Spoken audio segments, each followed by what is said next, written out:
და ამ დრო ვისაუბროთ რა მოხდა გლობალურ ბიზნესში. გიორგი, შენც ახსენე პრინციპში, როდესაც საფონდო ბირჟების მიმოხილვა იყო, რომ არასახარბიელო მდგომარეობა ბირჟებზე ერთ-ერთი მთავარი დამნაშავე შეიძლება განვიხილოთ, რომ არის ორაკლი, რომელსაც აქვს არასახარბიელო შედეგები. გუშინდელ სავაჭრო სესიაზე კომპანიის აქციების შეფასება დაეცა 12%-ით. დღეს კიდევ -3 და ხო, და პიკურ მაჩვენებელთან შედარებით ვარდნა არის 40%, რაც წარმოუდგენლად მაღალი შედეგია.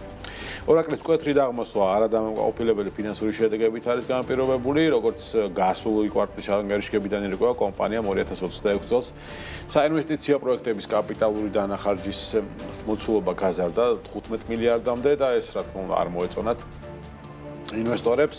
შესაბამისად გამოიყურება მისი შეფასებაც. ახლა ასევე 16.1 მილიარდი დოლარი იყო წინა კვარტალის შემოსავალი, რაც მოსაოდნეზე ასევე ნაკლები შედეგია. არასახარბიელო შედეგი ჰქონდა კომპანიის cloud მიმართულებას, რაც მსხვილი data ცენტრის შეფერხებით იყო განპირობებული. საერთო ჯამში მოსაოდნეზე ნაკლები შემოსავალი და გაზრდილი ხარჯები ინვესტორებმა აღიქვეს ნეგატიურად, როგორც უკვე ვახსენეთ და საბაზრო კაპიტალიზაცია ორაკლის 567 მილიარდამდე დაეცა, ხოლო კომპანიის დამფუძნებლის ლარი ელისონის ქონება შემცირდა 25 მილიარდით ერთ დღეში, 25 მილიარდი როგორც დასაკარგი ეს უკვე კარგია.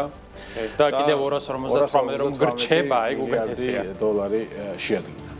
ღარიბი ნამდვილად არ არის ლარი ელისონი, თუ გონდება სახელმწიფოსაც იყიდის.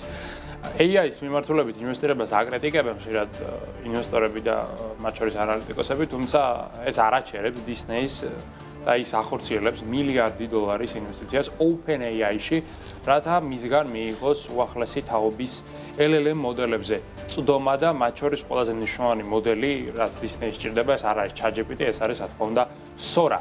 ვიდეო კადრების გენერაციის პლატფორმა, რომელიც სპეციალურად Disney-ისთვის შეიქმნება სხვა ფორმატით, კომერციულ ფორმატზე გვაქვს საუბარი, რადგანაც Disney არის მულტფილმების და სერიალების წარმოებელი ყველაზე დიდი მოთამაშე პლანეტაზე. მას ყველაზე დიდი რაოდენობის სჭირდება მულტიფილმების კადრები და ამ კადრების გენერაციაში Sora არის ერთ-ერთი საუკეთესო და მოკლედ იდეალური კომბინაცია გამოდის ამ გარიგებით OpenAI თავისი დიშოვის ფულს, რა თქმა უნდა, ტოკენების გაყიდვით, ხოლო Disney მიიღებს ხარჯების დაზოგვის და პროდუქციის წარმოების აჩქარების საშუალებას, სავარაუდოდ ძალიან ბევრი დიზაინერი და არტისტი დაკარგავს სამუშაო ადგილს ამ შეთანხმების ფარგლებში, თუმცა Disney-ის ინვესტორები და ხელმძღვანელები ფიქრობენ, რომ ეს არის სწორისა და AI გენერირებულ მულტფილმებსაც სავარაუდოდ ძალიან მალე ვიხილავთ.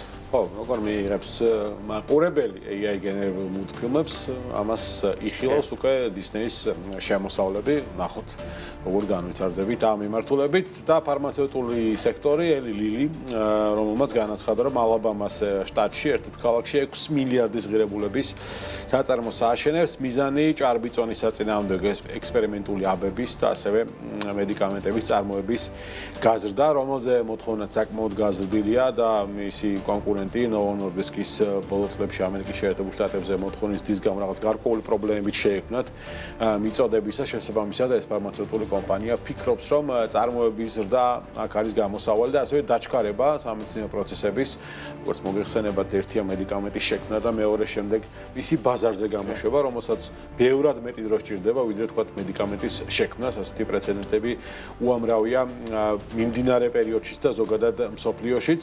Eli ფიქრობს, რომ ახალი ქარხანა მოახერხებს იმას, რომ დააჩქაროს მედიკამენტების დანერგვის პროცესი, მათ შორის FDA-ისთვის. ნოემბერში კომპანიის აბმა FDA-ისგან პრიორიტეტული განხილვის ვაუჩერიც მოიპოვა, რაც მარეგულირებლის მიერ შეფასების პროცესს დააჩქარებს და შეიძლება რამდენიმე თვეზეც კი ვსაუბრობდეთ, როდესაც ამ კომპანიის ჭარბიწონის საწინააღმდეგო აბები გამოჩნდება.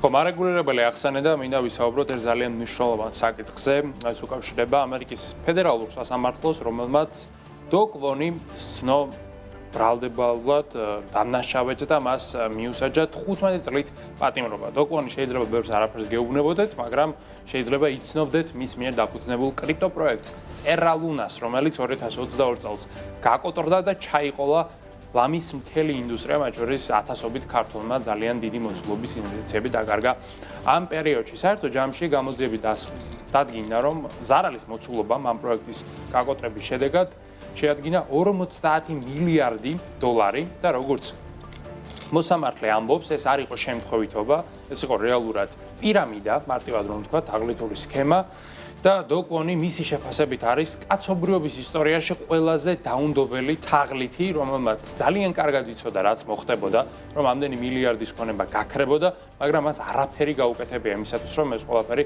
თავიდან აერიდებინა და ამიტომაც მან ცხოვრების ძალიან დიდი ნაწილი უნდა გაატაროს ციხეში. ამასთან ერთად კომპანიას დაეკისრა 4.5 მილიარდი დოლარის ჯარიმის გადახდა, რაც კრიპტოაქტივების არსებობის ისტორიაში არის ერთ-ერთი ყველაზე დიდი ჯარიმა. ცხადი, არც ეს ჯარიმა და არც დო კვონის პატიმრობა იმ 50 მილიარდ დოლარს უკან არ დააბრუნებს, მაგრამ ეს არის ძალიან კარგი პრეცედენტი იმისა, რომ თაღლითობა არც კრიპტო ინდუსტრიაში არ შერჩება არავის.